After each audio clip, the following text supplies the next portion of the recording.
So today's episode is going to be something that's very topical for me personally. We're going to be talking about client research. Obviously, if you've read the title, and you probably have, then you've clicked in here. And what this is going to be talking about is actually something that's really important. So I've been doing a lot of research for a client recently where I've had a meeting with them. They've come up with sort of a lot of needs and wants. And then at that point, it's too much for me to just sort of quote or talk about deeply on the spot, just due to the sheer amount of volume. And so it's like, okay, I need to take this project. I need to do proper research and proper planning.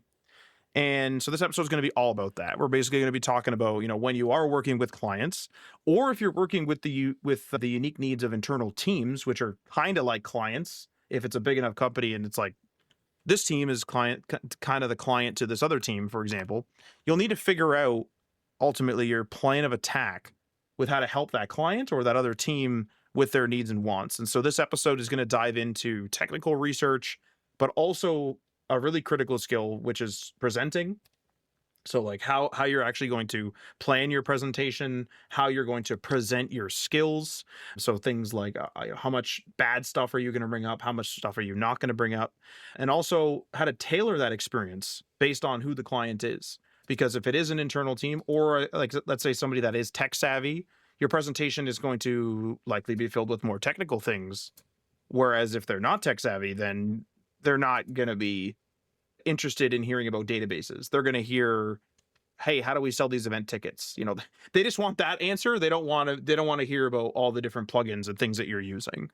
And this all leads to sort of the culmination of the episode, which is the importance of salesmanship, which is something that I definitely struggle with a bit. And I think a lot of developers, especially if you're not customer facing or rarely customer facing, is definitely something that's a bit of a struggle. And so we're going to be talking about all that today. And so if this sounds interesting to you and you want to support the show, you can go and check us out on that Patreon, leave a review or rating on your podcast app, join us in our Discord server, or share this with your friends. And if you want to help out not only yourself, but us as well, you can net yourself up to 20% off a Scrimba Pro plan. You can find that link in the show description and in the show notes. Full details in the show notes on htmlallthethings.com. And last but not least, remember that we are powered by Code Rabbit. They give you the power of AI code reviews to help cut your code review time in half. Check out the link in the show notes and episode description to net yourself a 14-day free trial, no credit card needed, and just a 2-click sign up with a GitHub or GitLab account. And so I've broken up this episode, as I usually do, into several segments. The very first one is going to be all about meeting and discovery, specifically listening to the client's needs. So this part here is really the initial meeting. So it doesn't, in person, online, doesn't really matter, phone call, whatever. What you want to have the client do is explain to you their needs and wants. And I mean, like, really explain it. So set aside, I'd say minimum an hour, and really kind of get to the nitty gritty. You want to get as many details as possible from these people, because oftentimes they are not tech savvy, or even if there is, let's say, multiple team members from your client's team, maybe one of them's technical, one isn't. One of them is just like a bit of a tech enthusiast, but they're not in a technical role. They're going to give you different descriptions, right? You're going to get some inaccuracies, some inconsistencies, and you want to get as many details and as many things ironed out as possible.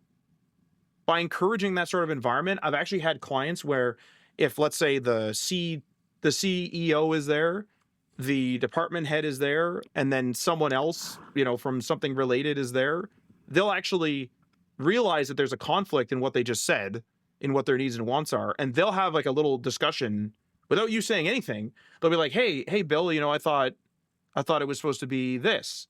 And then like those three will actually end up having a little bit of a conversation.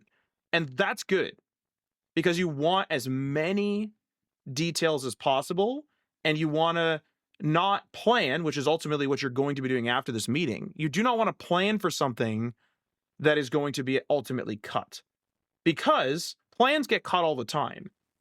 But the actual planning process can take quite a while, and you don't want to be, planning for 10 things and, you do 2.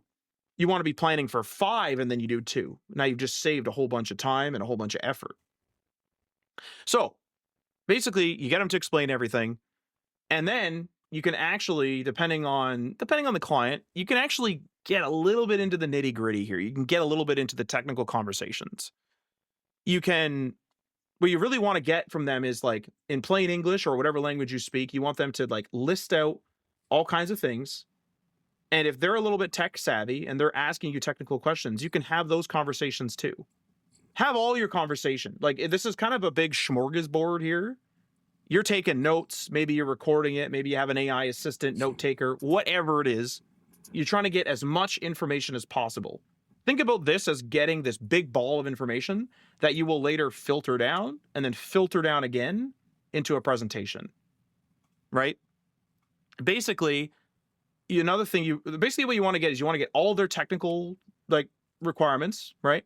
As many as possible, their needs and wants. You want their technical requirements, you want the plain English stuff, but you also want to figure out the urgency here. And also what the urgency is for. They may give you those 10 things, but really one is urgent. And when they say urgent, it might be in a year.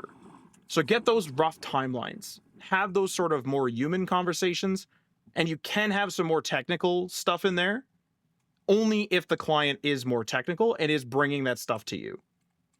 Because realistically, you have to be a bit malleable, especially in this initial meeting.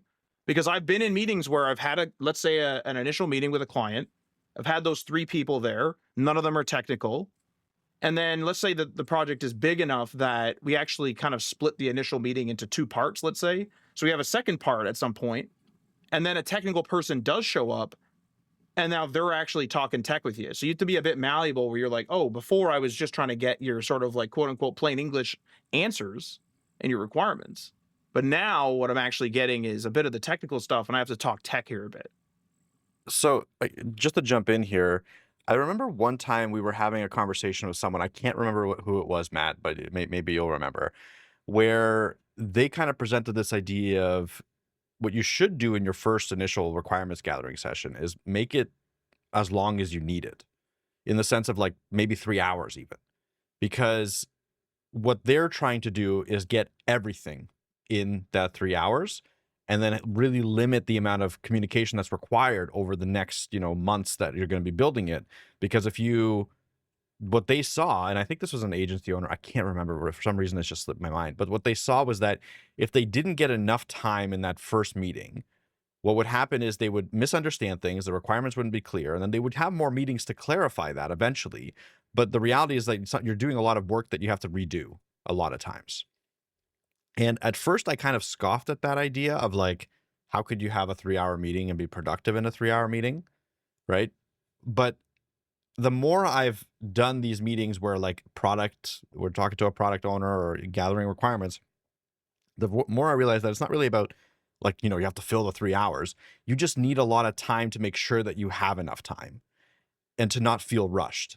I think that's a really, really important aspect of these initial like, requirements gathering meetings, is that as soon as you start feeling rushed, if let's say you book for 30 minutes, which a lot of people do, the client will start giving you short answers to questions. The client will not feel like they have enough time to give you everything on their mind. So they're thinking, how do I summarize this as much as possible? Because I gotta get off this call. We only booked it for 30 minutes. I booked another call right after, et cetera, et cetera. That limits them being able to be open about what they actually want. And Matt's 100% right, where a lot of it is said in like, sometimes you get stuff that's said in passing that's super important. And the only way you can have those conversations where you allow them to talk to their own team that's on the call and talk to you back and forth is to allow for more time. Give breathing room and take it slow. Like, you're not there to win a race. You're not there to, okay, let's get all the requirements. Okay, what are the requirements? That's not the way to do these things. What you need to do is allow for conversations, allow for back and forth, make sure you have that time frame set aside, and really probe, like, think about it. Like, so when they ask you something, don't like immediately answer sometimes, like think about what they're asking you. Or when you ask them, be like, hey, you can take a second to think about it. Like, you don't have to answer right away. Like, having the ability to slow down has immensely helped all of the product discussions that I've been in recently. Like, we had this situation where at my work where we had 30 minutes syncs on each product every week. That was our thing, because we want to limit meetings. We want to have more deep work time. That was our mindset. What we realized is that during those 30-minute syncs, everyone was like going at a 1,000% speed, and they weren't able to get their questions answered 90% of the time. Like most of the time they had to, like, ask async or something like that, or just forget about it, and stuff was getting lost. Like, there was miscommunications on a consistent basis. There was issues with like delivery of products, like just not being clear, and therefore the features weren't being developed to the way that should be. And what we did was, like, we literally put, okay, to stop this, let's put a sync every day, 1 hour. This is different than a research gathering, but it's still under the same kind of scope, where, like, we slowed it down. We allowed people to stop. We allowed people to talk about things that weren't specifically relevant to every little thing that's in the meeting. And that changed everything. It stopped the miscommunications. It stopped people getting frustrated with communication. It stopped people getting frustrated with their work, honestly. So just allowing yourself that time, giving yourself the ability to really get to the bottom, deep, deep bottom of what the client wants. Because remember, we've talked about this a million times on the podcast. The client doesn't know what they want realistically. At the top of their head, they have an idea. But as soon as you start speaking, that idea might be completely different. And we've had this, Matt and I have had this a million times, where we go into a thing and, okay, we need a simple website. And then we get into it and they're like, well, of course we're going to need like a ticketing system, like or we're going to need this and that. Like, it's just like offhand remark, as if like that's part of a typical website. They never mentioned it before. They never mentioned it in an introduction call, but like that in their mind, that's a critical part of their website. They never thought that was actually like a big lift, or that needed more clarity. And as soon as you get on these calls and you're able to have these conversations, you stop them and be like, okay, you just mentioned this. Let's go deeper into that. Like, what do you need in a ticketing system? What do you mean by ticketing? Do you mean like people can submit a ticket, or do you mean by, having people buy a ticket? Like, who knows what the heck that means? Like, you're just saying it off the cuff. And so you get deeper and deeper until you get, you understand that, hey, if we add this, it's going to delay the timelines, and that's fine. Okay, we need it. Cool. Let's delay the timelines. Or we don't need it. Oh, that was just like a nice to have. Okay, well, let's move it to phase 2, whatever. Like, those are the conversations you need to have during this time. You need to be able to sit down and calmly speak back and forth. And the only way to do that is to give yourself more time. Well, and I think I do want to clarify one thing too. When I was mentioning the technical conversations thing, is that the technical conversations can begin here, Mhm. but I think Mike's 100% right, where you're just giving yourself the time. And so don't say, hey, no technical conversations here. Don't have like a hard limit. Give yourself the time, like Mike's saying, and give yourself the freedom to talk tech. But you, as the developer, you as the service provider, don't bog things down. Is really kind of my point. If they have someone there that wants to talk about databases and things, and they want to get that off their chest, then let them do it in good time. Like, that's totally fine. But you bringing up, a bunch of technical stuff like, oh, we can't do that because of this PHP version and this and that, you're just kind of clouding it, because these meetings are going to be largely just in, plain enter language here. And it's going to be a lot of that stuff. And if it goes to the technical side, it goes to the technical side. Like, let it flow. Just don't be the anchor. Don't be the boat anchor where it's like the whole conversation about some huge website ends up becoming like, oh, you guys need, a ticket, like a ticketing software, like Mike mentioned, or you need like to sell event tickets in 2 years, and you don't know how to do that yet. You don't have the skills for that. And now you've just like completely derailed the whole conversation, when there's, if another 15, 20 pages, maybe another 100 features to talk about. Right.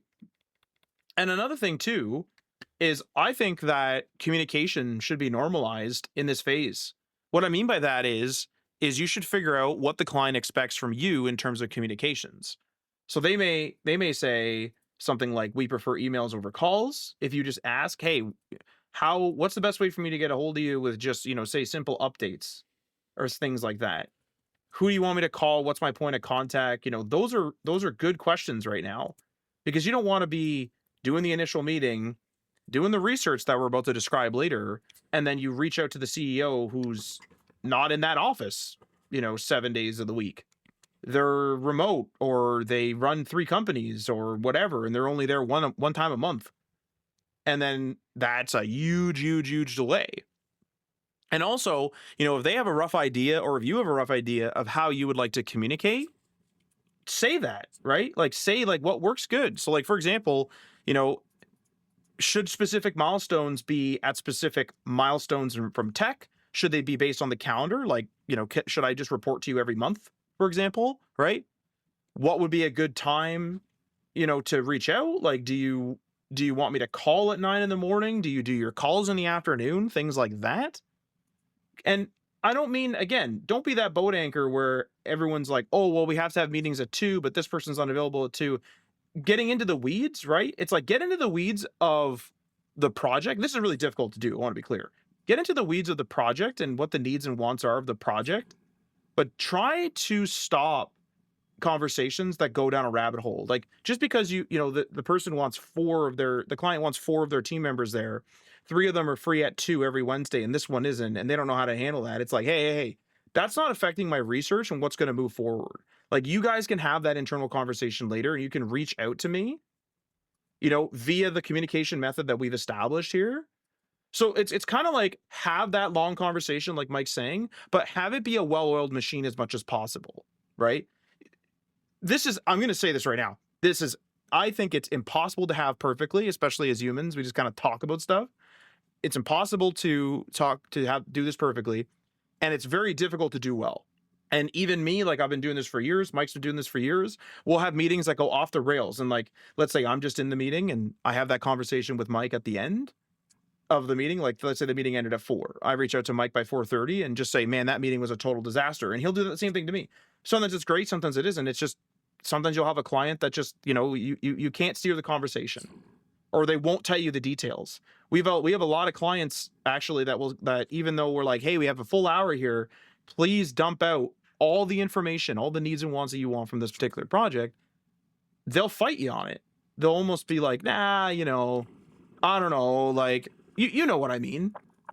Those are the kind of conversations where it's like, okay, so now, like, I got nothing from you. Like, you're just like, I need a small business website. You know what that means.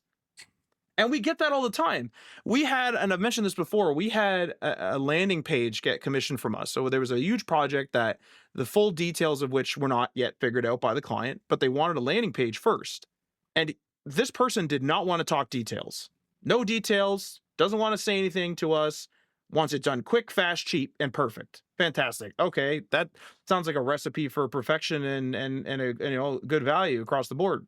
We put it together, and this person literally called us in a depressed mood and was all upset because we didn't hit the nail on the head of what they had in mind for their landing page.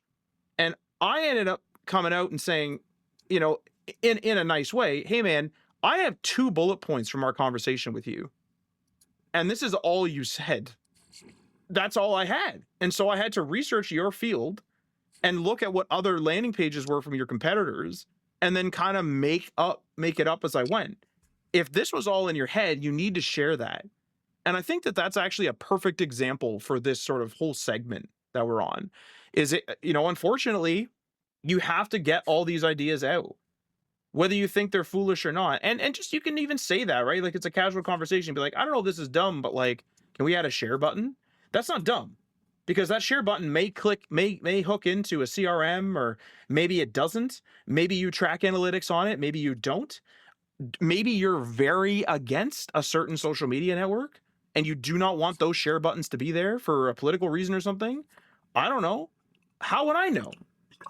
Get all this crap out in this meeting, and then you can move on to the next thing, which is your research time. So this is where you, for lack of a better way to say it, go back to the drawing board, if you will. So now you have this big bundle of, random notes. You should be taking notes and all that, like I said earlier. And this phase, this research time, should be done almost entirely in private, meaning that just you and or your colleagues are working on this research, and try not to involve the client, because you do not want their interference at this time. If you start asking too many questions from somebody, they'll start to change things. They'll start to say, yeah, maybe we should do this, but I got to talk to Joe in accounting. Nonsense. Okay. Your initial meeting is done, whether it was in 1, 2, 3, or 4 parts, whether it was an hour, whether it was 45 minutes, whether it was 6 hours. I don't care. The initial part is done. Now it's time for you to do your research uninterfered, right? Obviously, there's exceptions to the rule, but just in general.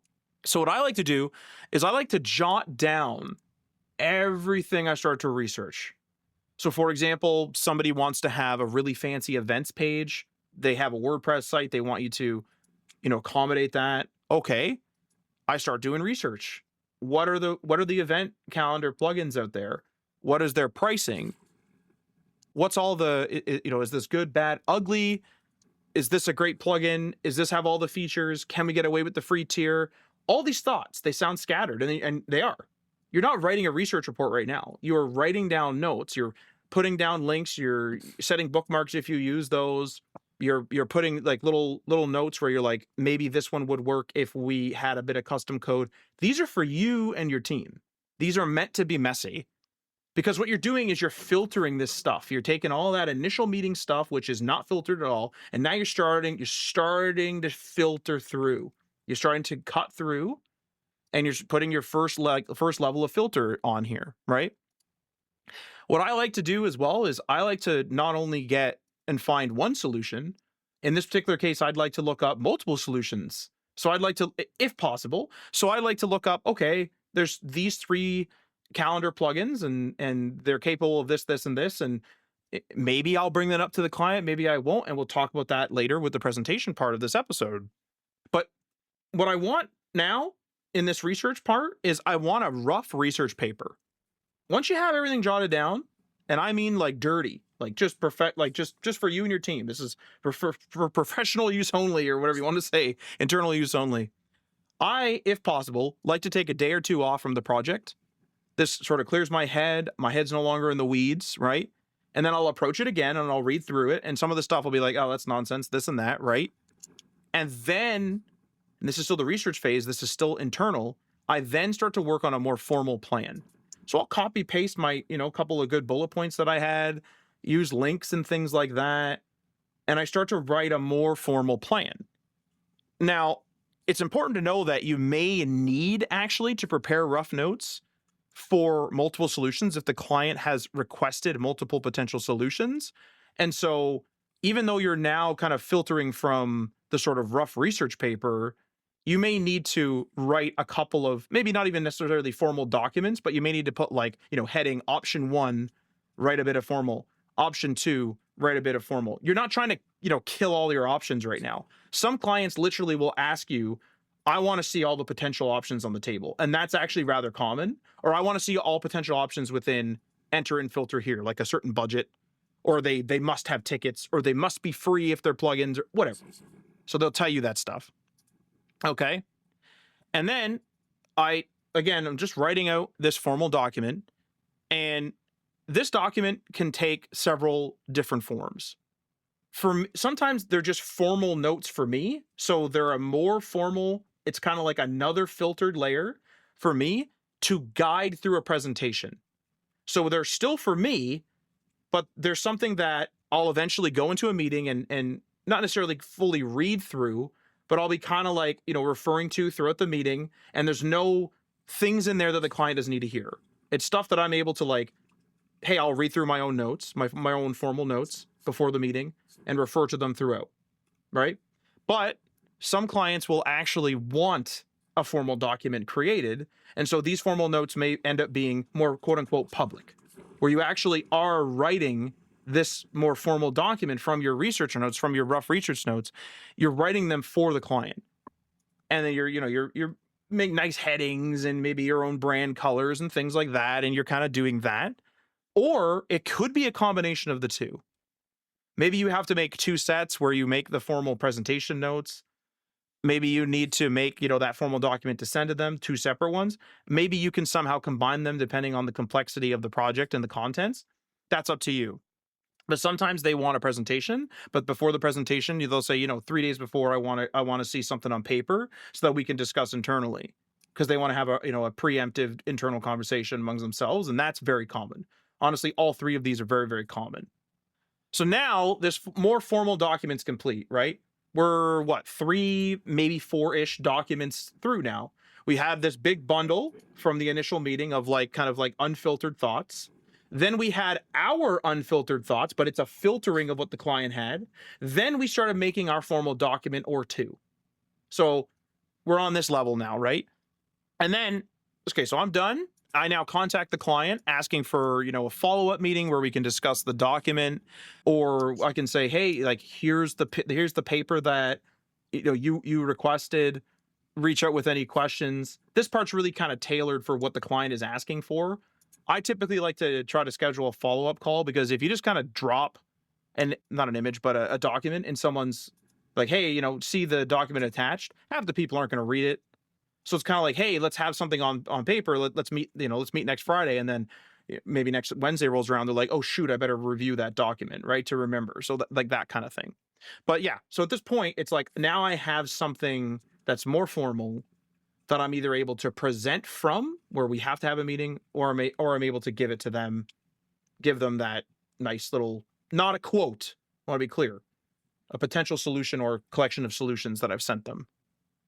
Interesting. So when you say not a quote, that means you don't give any pricing in this phase? Like when you present them the research plan, there's no pricing discussed at all? It's a good question. So I think it really depends on the complexity. So for example, the thing I'm doing right now is multi-phase, probably going to be 6 to 12 months, honestly, because it's touching every bit of their business. It's getting them into e-commerce for the very first time. It's getting them into processing events online for the very first time. And so this type of stuff I can't quote yet, because there's so many phases and there's so many different things, because I've like phased it out, right? I'm like, okay, we're not just going to all of a sudden, like, Wednesday, we're online and then everyone knows what's going on. It's like I may have to train some of their staff, or maybe I don't, right? I may need to have them, because there's a complex tax situation there, because they're a big company. So they have to fill out some tax stuff. Do we have to wait for lawyers and things? And so I want to present my plan to them first, and then they'll be like, "You know what? Yeah, let's get, phase one done by, Jan 1, 2026." It's like, okay, cool. Now I have a goal and a deadline, and now I can quote that part. Or in this particular case, a lot of the stuff we do for this client is hourly, because it's kind of sporadic. It's like, "Hey, let's do phase one, whatever." Like it's back and forth. So it really is dependent. Like, it's a good question. It really is dependent on the project. Many clients will actually totally ask for a quote right now. And so you can do everything I just said with the formal quote and all that, the kind of the filtering and all that stuff I've already mentioned. But you can put some pricing in here. But I would say, hey guys, like this is an estimate, and it really does depend. Actually, honestly, the people that, for us, for our experience, the people who ask for multiple options, typically they're the ones that want the quote right away, because they're like, "Hey, I want option one and option two. One's luxury, one isn't." Or they want three, right? Kind of like a bronze, silver, gold tier, and what they're going to get for those three. And then, of course, sometimes even if they don't ask for a quote, if the thing ends up being like relatively simple, I'll just quote it, because it's like, why have another back and forth, right? Yeah, that's So it's a my good thought question. too. Yeah. If it's possible to quote, I feel like I would probably quote in this phase just to have that discussion right away, because especially if you have multiple options, it's like they probably need the cost factor to decide on which option. Having said that, on the multiple options front, something that I like to do as much as possible is not present them with multiple options and push back. A lot of times, like you're saying, Matt, they do come to us and like, "Hey, can we just take a look at a couple options?" Totally reasonable request.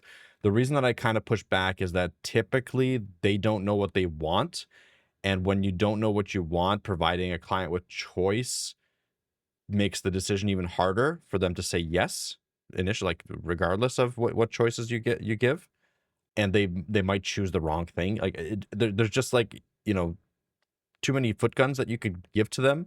So my pushback on it recently, when someone's like, "Hey, can we have multiple options for this feature?" Even is like, "Hey, we're gonna go through multiple options, like you're saying, like in the during the research phase, we're gonna go through and we're gonna find the best option for you, and you're hiring us to make it so that you don't have to worry about that choice." You know what I mean? Right. Like that we're gonna give you the best option for the budget that you need and stuff like that. Like we're gonna go through and get the best option, and you can trust us with that decision. And I've noticed that confidence can play to your favor, where like they're like, "Oh yeah, you are the expert. Like maybe we should just trust you." Now it's not gonna work every time. Sometimes they will push back and be like, "Hey, I still would like to see other options." and priced out, then that's fine. Like, you do what you have to do to get the sale. But I've noticed that being a slightly more successful metric in terms of like getting the right solution for the customer. Because what I don't like about the multiple options is you will quote them a cheaper option usually to try to Yep. get the sale. But the problem is that sometimes that cheaper option isn't what they really need. Like they Right. need the bigger option, but they're choosing the cheaper option because they see money and they don't really care about the other stuff. Like there's some clients like that. But if only had one option and this is what they needed, they could just go that route Right. because that's the option that they have. So anyway, it's a little bit nuanced, but you're right. Like they do ask for it a lot. Like customers do want to see multiple options for whatever reason at all times. You know what though, Mike? Like it's a good point, honestly. And I mean, a lot of the time when I do options for people, I actually am kind of pushing back on like kind of pushing back like what you said. A Hmm. lot of the time the options that I now present are phases where I'm Yeah. like, hey, I'm aware that this is like a $20,000 ask. So let's do it. This is 1,000, that's 2,000. This one's pretty small. We'll toss this in. Maybe this one's hourly because it's like 2 hours. Like, what am I gonna, things like that. Like you kind of that's a bit of more of the salesman kind of And aspect of things, right? Where like it's kind of our own experience where I'm yeah. like, I don't think that guy's gonna go for a 10,000, but he will go for five $2,000 payments. And I think that that's a really good solution for most people. And it's a solution that like benefits them a lot because a lot of times customers will come up with really dumb ideas. Like not to, like not because it's their fault, but it's just because they haven't been in the space a lot of times and they'll really want to do the dumb ideas. But if you just be like, hey, let's just do this base idea first and let's see if that concept works and then we'll build to that idea. Obviously, you don't call it a dumb idea to them. Like we'll build to that idea in a later phase. I would say, and you can correct me if I'm wrong on this, the phased approach to get to the final phase of whatever plan you propose, whether it's 2, 3, 4, maybe 10% of clients get there. So at the Yeah, honestly, yeah. yeah, at probably that's even generous. Like most times you'll get to the first phase, it'll prove to be working or not working, and then they'll just forget about it. So you're leaving money on the table in that sense, right? A lot of times, but you are getting probably more clients and you're making more reasonable products for that client, which I think is the real like that's what you should be aiming for. You should be making the best product, the best first approach to a product that you can or a site that you can that makes it so that your customer gets the most out of it for the money that they're spending. Like there's no reason for them to add 15 features for another $50,000 if they don't need it right away. Honestly, it's like that's 100% right.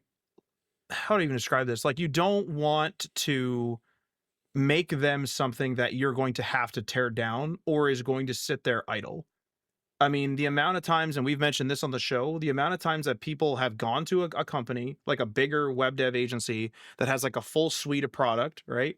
And then they go and they say, I want like this to that big agency, and they give them like everything, CRMs and fancy whatever, and then they come to us and they're like, "Oh my god, our monthly cost is out of control." We go log into the CRM, and the sort of like the tutorials are still there, the little tutorial pop-ups are still there, and the dummy data is still in there. It's been 2 years, and you ask them like, "What is all this?" And it was because they don't know. They just went online and was like, "Yo," or even asked ChatGPT at this point. I want to run a successful business. It's going to be online. What do I need? ChatGPT reasonably may suggest a CRM, or an article they read may reasonably suggest a CRM, but they don't know what a CRM is, so they ask for it, and then you start having an issue where it's like we don't have someone to man this. Famously or infamously, I guess, we had a client back in the day that really wanted a chatbot. This is before LLMs, all this. And I said, okay, like, you want to have like, the laundry list of options that the user can select. So they can select like, I want to know more about your business. And then, it clicks and then it just says like, oh yeah, like this was founded by so-and-so and it was, founded in this place and all this. And he's like, well, no, no, no. I want to have it to be a really human experience. I was like, okay, cool. Who's going to man that? And they're like, what are you talking about? And I was like, well, someone has to man this and we're going to have hours now. So now I have to set hours. I can give them access to this, but now they're going to have to manage this. So someone has to man this. And they just never thought of that. And they even, and it even got so far as they canceled it. Then they asked for it again. And I brought it up again. I said, okay, no problem. No issue. Who's going to man this? who is going to run the other side of the bot? A customer asks a question, who's going to run that? Who's going to run that? And they don't have an answer. And Yeah. so what I ended up doing was I set up a demo. It was 30 days. I negotiated with the company that was actually offering it because it was like $30 a month. I was like, hey, I just need a demo. Like, I swear, like, I'm going to put it on this page. It's just this URL. I just need them to see this. And they said, yeah, no problem. So they gave me the pro for like 30 days. They didn't even check it within the 30 days and they forgot about it. And so it's like when Mike's saying a dumb idea, it's like, it's not necessarily like a dumb idea as in they're stupid. It's literally just like they're inexperienced. It'd be like me being like, trying to give someone advice on how to like put a pool in their backyard. Like, I don't know. Like, what type of concrete is it, Matt? Good freaking question. Like, you know, like, it'd be a total disaster. Yeah, there would probably be a hole in the wrong spot, concrete poured into their like ventilation systems. It would be, yeah, that would be a full on ultimate. Like, you might take down their entire house. Well, I It's a know good exactly chance. what I would do accidentally. I wouldn't level the pool properly, and the Perfect. water would constantly pour out. It'd be a disaster. Like, Yeah. don't get me to put a Their pool their in. their basement would become the pool. I mean, oh my god, it would pour toward the house. Yeah, no, don't get me to put a pool in. And this isn't like us even referring to like an incident that has happened. I just know I'm not going to do it. Like, I don't know anything about pools, so sorry. That's just the way it goes. This is a web development podcast, not a. This is how you put a pool in. This week on the web news. So okay, so now we have, next part of the episode here is presenting to the client. More specifically, presenting to different types of clients. So you filtered it down now, 3-4 layers, whatever I said before. Now you got to present it. And how you present your plan, and I'm talking about presenting it on a call specifically, how you present your plan is very important to the client's understanding of what needs to be done and how it will be done. I have 2 categories for this: tech savvy and non-tech savvy clients. First one is tech savvy. Okay. When a client is more tech savvy, I'll personally try to involve them in more of the conversation and make a dialogue that's a little more natural to them, meaning I am throwing in some technical details and I'm not just like presenting or talking at them. Because they're probably actively, as I'm going through things, they're thinking of like, hey, will that database support that and this and that? They have those questions. And so I want it to be a little bit more of an interactive thing where they're getting some technical details to quell those issues, but also to quash those issues. But they're also getting an experience where they can like kind of interrupt me or ask questions and things like that. So I'll bring in some more technical conversations and I'll change the complexity of what I'm talking about depending on their understanding level. Like I said, some people might just be a tech enthusiast in their personal life and they're just working as like, an event coordinator or something that is non-technical, right? So something like that.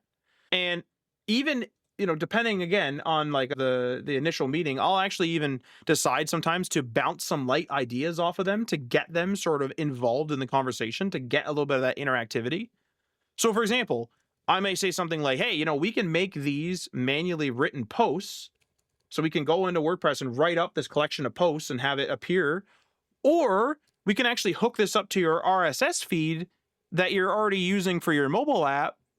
But I'm not sure if that would be available for the website from a tech perspective. And so like that's, relatively technical, non-technical, like RSS, you're starting to get a little technical. And they may know the access level, but if they're like, oh no, I actually don't know the access level, you have to talk to, Bill or whatever. Perfect. Got a little bit of detail, had a bit of interactivity.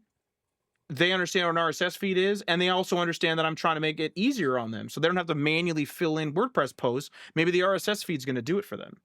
So that'd be, just a little bit of technical banter there.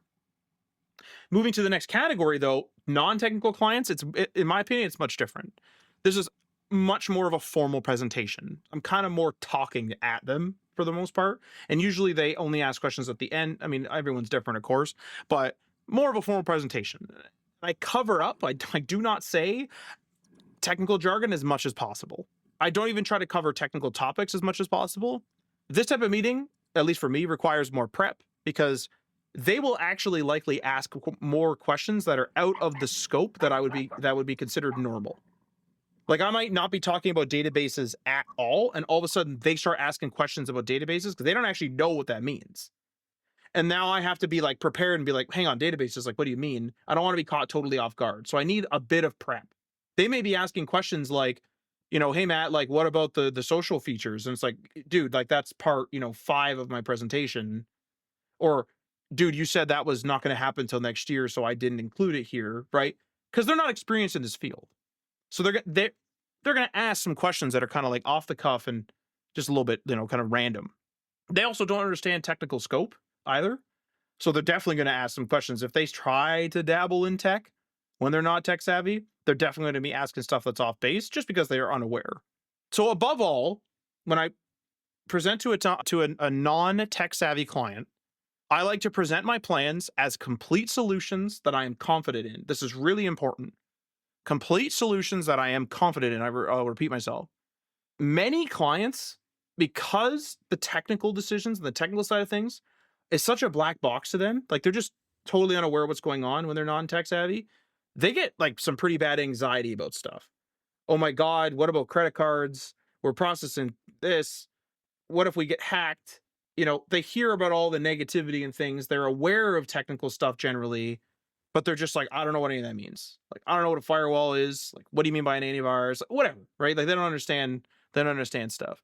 And so, by being complete in my solution and confident in my solution, it kind of eases that anxiety a little bit, or at the very least, like, kind of talks to it and be like, hey, this is how we do it, and this is how maybe other people do it as well. Like, this is a trusted firewall product, for example. A million people use it. If someone breaks in, I mean, they've just broken into a million things. Like, it sucks, but that's the way it goes. As an example, right? Now, obviously, I'm going to say it nicer than that, but the point is like I'm trying to convince them, which is, I'll let Mike talk now, but this leads into the next segment, which is a bit of salesmanship. Yeah, and I think most of what I'm going to be mentioning is also going to be on the salesmanship side, because that's really the point of these presentations. Like, you're trying to sell to the client, but again, going back to the foundational thing that you're trying to do, you're trying to help the client achieve their goals. So in that first part, you're trying to figure out what the goals are, right? That's that first long meeting that you have with the client. And the second part is you're trying to figure out the best path towards those goals. And here you're presenting the path to reach those goals. And if you present it that way and you don't add fluff and you don't add extra things that might cost money just for the sake of costing money, like we mentioned before, like an extra 50K to build a system that they're probably never going to use. When you Yeah. present it that way, and you can add that kind of stuff into your presentation where you're like, hey, we're not going to do this. Like, we could do this and it would cost an extra 50K, but we're not, and here's why. Right? Like, adding in the fact that you're not going to be doing things that waste money is a good way to get them to purchase whatever you are gonna be presenting, whatever money you're gonna ask for. So because again, you're being realistic and you're being helpful. Like, you're working on this together. We had episodes on this in the past where, like, the main thing that I want to say is, like, you're trying to get to the same goal, right? You're trying to work with the client to get them to their whatever desire, because it benefits them, it benefits you. They'll give you a good reference. They'll be happy with their purchase. It'll be easier for you to work with them next time. You'll get paid easier.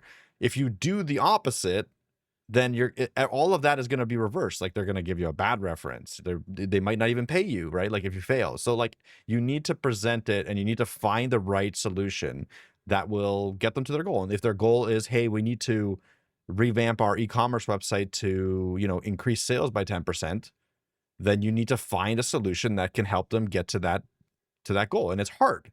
A lot of these things are going to be hard, but you can do research and stuff like that depending on your expertise and get them to that goal. If their goal is to become on online presence and beat their competitors, so that people, when they Google, get see them above their competitors, that's the goal. Mm-hmm. And you present based on the goal, not based on the tech that you're building, not based on a bunch of jargon like Matt's saying, right? Like, you don't present to a non-tech savvy client with jargon. You present like, hey, this is the step that's going to get you the next 2%. Like, we're going to make you write 10 blogs for your website over the next month.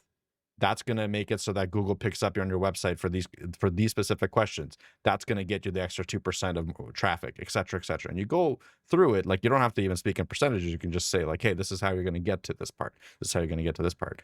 And when you present it like that, you got to make it a no-brainer. Like, okay, like, they're paying you 10K, but if it's going to result in them getting, 2 clients that give them 500K each, what does it matter? Like, that 10K doesn't matter. Every sales call has to be like that kind of thought process. If you're getting them to a better spot, it should be a no-brainer to go with you. Like, it has to be that kind of like click where, like, anything that you do for them is going to make them more profitable. Therefore, they're pretty much getting free money out of it. Well, I mean, really brief story. This is a real thing that happened to us. I mean, we had a client where we worked with them for a while. They liked working with us. Everything was, great that way. But they had, some sort of board that I never saw. It was like the suits. They were a really big company. I was going to call them the suits. The suits were in the background and they were coming up with decisions and then giving it to my point of contact. And my point of contact would come and talk to me. And on virtually every single occasion, minus like one or two exceptions, I would be like, guys, you don't use this. This is going to be really expensive. And they're like, no, no, you're good. You're good. Like, don't worry about it. You're good. And it is to this day, the most unsuccessful thing we have ever shipped, period. Why? Wasn't based on business needs. It was based on a panel of people that I never saw through a relay, which was another person. And every time I had pushback, I'm not pushing back against the person that has the authority. And that person also kind of doesn't have the authority to push back on the suits either. And so I put stuff into that website that is 100%, 100% useless. And I mean it. We've charged, $600-700 for something, which was a fair price for the amount of development work. It was useless. And that sounds bad on us. I was pushing back for a month. You guys aren't going to use this. This has a massive API cost that goes well above your budget. You're not willing to move your budget. You're not understanding the technical limitation. Find us cheaper options. Find us cheaper. I don't want to hear it. Find us cheaper, cheaper, cheaper. Okay. And then it was taped together and it runs like 6 times a day. And then literally the page stops working because that's their budget. And it's like, who's this helping? It is the most unsuccessful project we have ever shipped, period. And it is, and sorry, not due to technical like glitches or whatever. It's because I said, put all your money, which is a limited budget, into getting leads. All of it. I don't care about the designer aspect. Make it look professional and clean. Once you start getting leads, you will then be like, alrighty, I want to put 40 grand into this website. I'm okay with 5 grand. I'm okay with this 2,000. Let's get some API costs in here. But instead, everything was done fast, cheap, and expected perfect. And unfortunately, about 50% of the stuff was superfluous. And that's a really unfortunate reality. Very unfortunate reality. And it was because like what Mike said, you work with the client, like you're working together. There wasn't that. It wasn't even me talking at them, which is a common problem for technical staff. It was them talking to me. And so here's the thing. Like, I know some people are just like, they're the client. They do what they want. Totally understand it. So I did it and I charged them and I received multiple phone calls about the lack of leads. You're right. Here's the reason. Well, we don't want to do that. So, and that sounds really harsh, but eventually I just ended up not working with them anymore. We had like a, kind of a pretty good gig with them and they were paying, kind of a maintenance fee in that. But I was like, what am I maintaining? And it wasn't like a life-changing amount of money or nothing like that, not even close. And so it's like, what am I maintaining for these guys? Which is the really unfortunate part. And so this next part, the salesmanship part won't necessarily dig you out of the same issue that we had as, with this client. However, it should soften most clients up to the point where they will actually like start to trust you a little bit by you having a bit of salesmanship. I'm going to be honest right now. This part I struggle with to this day, totally struggle with it. Some people like my level of salesmanship because I'm extremely honest. Some people don't like that. They prefer like a yes man, yes, yes, yes. We've had many clients work with us and said that they love the fact that I say this, and this is going to happen, and this, and this does happen. And many that say, Matt's too pessimistic on a project because he said this won't work. But at the end of the day, they hired someone else and this won't work. So like, so this part's going to be a little subjective. This part's good, and I'm not perfect at it. I'm not perfect at anything, but you get what I'm saying. However, nailing the presentation is critical for client understanding. We've already established that. However, there's another critical component, which is salesmanship, which is what we're about to dive into. Even if you are not customer facing, salesmanship can help you in internal office struggles. This is really important because you may need to convince management to move in a particular direction or to allocate funding for a reason that you think is good. Sometimes the suits just block you, as I've just described. However, I've worked in large companies, and I've worked at a large company, I should say, and I've had to have those conversations, and I've seen those conversations between managers where they're like, "Oh, we have a $160,000 budget. It's supposed to be split across our teams. Our team wants 100,000 of it." And it's like, no, we're not doing that. And it gets kind of heated, and that's a bit of like salesmanship and negotiation. Now, in our case, we're kind of being more of a salesman. It's supposed to be like a light, airy environment. And so what do we not want to do? We don't want to drag things down with pessimism. We don't want to get into the what I call the nitty-gritty trap, which is when you're presenting a plan, it is very easy to get bogged down in nitty-gritty details and problems that may arise during the process. Acknowledging details, like technical things, is important. However, if it's done too much and you get too bogged down, it can anchor that meeting in a bad way, and it can hurt the client's confidence in your presentation of the solution. If, for example, the client hears, your plan, but it has 5 concerns in it, how confident are they really going to be in you? How confident are they in your plan? I mean, they're probably not going to think that you're the guy to handle it. This is where I get stuck a lot, because I try to be honest. And then when the person starts asking questions, I start saying like, well, there might be a license fee, and it's all those, that might be a license fee. That might be an add-on. We got to check if we're compatible with that. And I struggle with this. Now, I've gotten way better in the past 5 years. I've gotten way better at this, but this is a problem, right? I definitely, in the past, and to an extent today, I definitely present too many concerns. However, I've had success by presenting solutions and still kind of bringing up those little anxieties, but only bring up big ones, and also assure clients that I will navigate around it. So the concern might be, I'm going to shoot for this to come out for Christmas.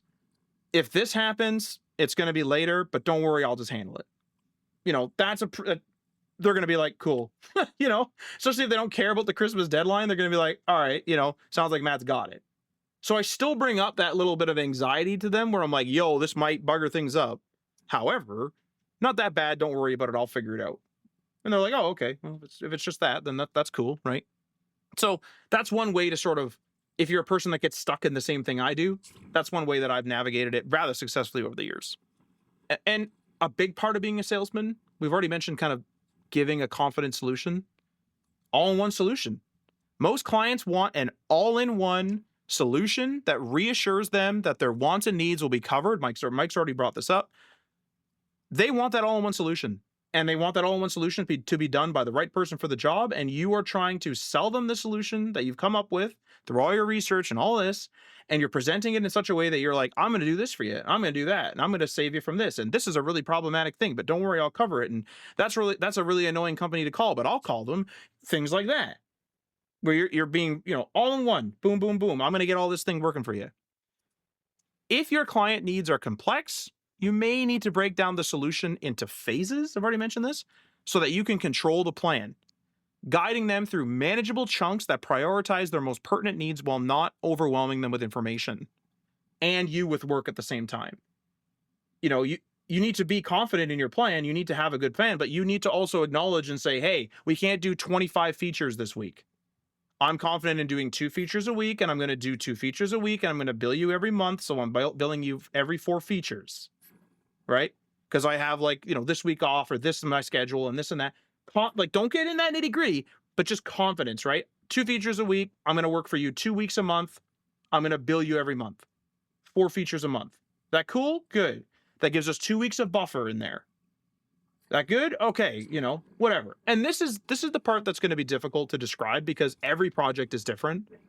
You don't want to give yourself too much slack, but you also don't want to overwhelm yourself. And so it's really easy to be like, well, it's a 2-week project. I'll give myself 8 weeks. And it's kind of like, yeah, but now you're not now that's quite a long timeline. And even if you're confident, they're going to be like, hey, why is it going to take 8 weeks?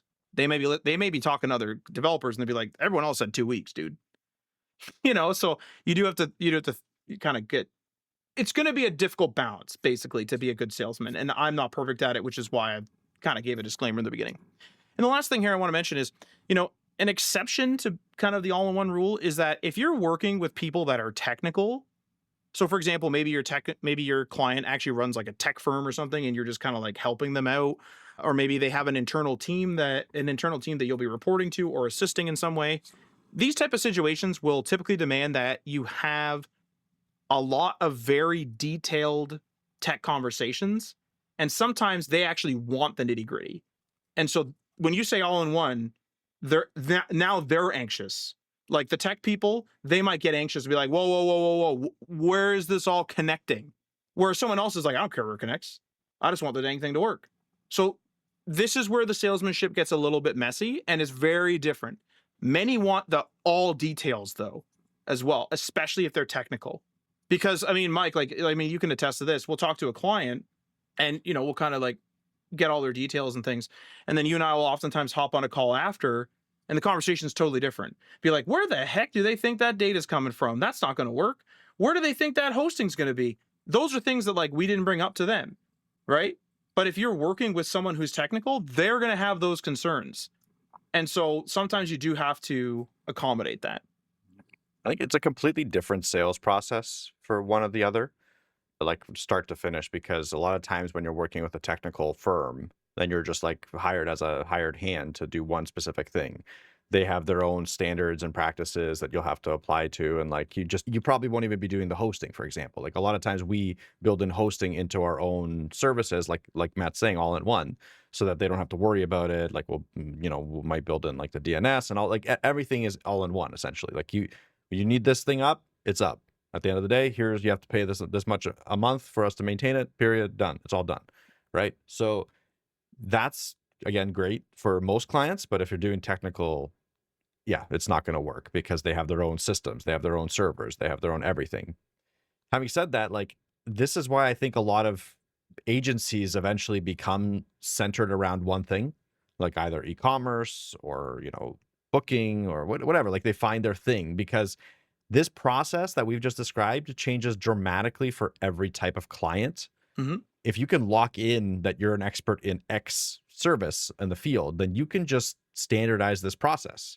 Like And it wedding becomes websites. yeah, exactly. It becomes way, way easier to manage all of this, all the way from like sales to the technical side, because you have standards and practices. For Matt and I, we're essentially a boutique agency where we will do any solution that we have the capability to do. And therefore, this process does vary greatly. So we have, like, on the one side, we have experience with many, many different things. On the other side, this process is tough. And we lose clients because of it. Like we would not lose clients, but lose opportunities because we're just like, trying to use a square peg in a round hole or something like that at some points, because that's how we worked on this one, but it didn't work on that one. So it's the reality of being boutique, I think, rather than specialized. And I don't know, like going back, I don't know if I would I think I like being a boutique because I like to work on different things. I don't know about you, Matt, but I do see the the advantages of just being like really good at one thing and just having a standard process all the way like up and down the stack kind of thing, all the way from sales to tech. Honestly, it's kind of back and forth. It's very like it's very much like, hey, like one day I'm like, oh my god, these people are driving me nuts. Right? I got like 4 requests across 4 different clients, and everyone's different, and everyone has different expectations. So it'd be great if I could just be like, we make wedding sites, or we make golf sites, or whatever. We do sports sites or something. That'd be great. But then I feel like it's like the grass is always greener. I feel like if we did boot not boutique down, niche down, I guess. If we niched down, then I feel like maybe I'd get bored. Maybe. That's the So thing. Yeah, that was my worry. Like I don't know. I guess I see the advantages of both now. Maybe it's me getting older or something like that, where I wouldn't mind being bored sometimes. But yeah, I feel like we take on a lot. we do have a lot of different. I mean, I got a guy that like calls me and he like it's just we swear like sailors at each other, and that's like our relationship, and like that's a client. That's a paying client. But like I've worked with him for so long, and he just wants to be. He said it many times. He's like, I just want to be like coy or whatever. Like just like I just want to be me. And I'm like, all right, well then I'm gonna do the same. Like it'll be less of a customer service experience and more of a we're working on this together kind of thing. And that's exactly what he wanted. So okay. But then someone else calls, and literally 5 minutes later, from yelling and swearing at somebody, and they're yelling and swearing at me, all of a sudden I'm talking real nice to the next guy. It's the way it is. Like, I mean, it's weird. It's a little time consuming, but I mean, it keeps things interesting, I guess. Yeah, that it does. But I think that's it. I mean, that's the process. Obviously be a little bit malleable. Don't follow these rules, to the T. If you have anything that you want to add to this, of course, because like, well, I'm always down to hear people's thoughts on salesmanship and things like that. Like, different sales strategies. Like, I'm not a salesman, aficionado. I don't have billions of clients or anything like that. So yeah, of course, like, let us know on the socials, and and remember that we're on Patreon. If you want to support episodes like this, that's patreon.com/HTML all the things. And many thanks to our $3 tier patrons: Tim from the Web Hacker on thewebhacker.com, Jason from Geek Life Radio via geekliferadio.com, Garrett Segal, Level Up Financial Planning via www.levelupfinancialplanning.com, Magnus from YesWeb via yesweb.se, Syntaxify from the HTML All the Things Discord server, and Stacy Mosteler from the website swoonworthydesigns.com. And remember that if you want to learn coding, you can do so on Scrimba.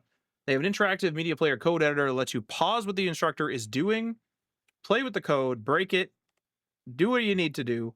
Then you can just keep listening to that video once you hit play, and it'll go right back to where you were. You can get up to 20% off Scrimba Pro plan. Link will be in the show description and in the show notes. And remember that we are powered by Code Rabbit. They give you the power of AI code reviews to help cut your code review time in half. Check out the link in the show notes and the episode description to net yourself a 14-day free trial with no credit card needed and just a 2-click sign up with a GitHub or GitLab account. And we'd like to give a shout out to Michael Araka, a contributing author on HTMLAllTheThings.com. Michael is the author of Self-Taught, the X Generation blog at selftaughttxg.com. Feel free to leave a comment or a review on the platform that you are listening to this on, and this outro will sign us off. You've been listening to HTML All the Things podcast. Web development, web design, and small business. We hope you've gotten some useful and practical information from this show. And we hope you appreciate that we talk to you like human beings. And we hope you had some fun. We'll be back soon. But in the meantime, hit us up on social media on Facebook, Instagram, and Patreon at HTML All the Things. And on Twitter at HTML Everything. Until next time, this is HTML All the Things, signing off.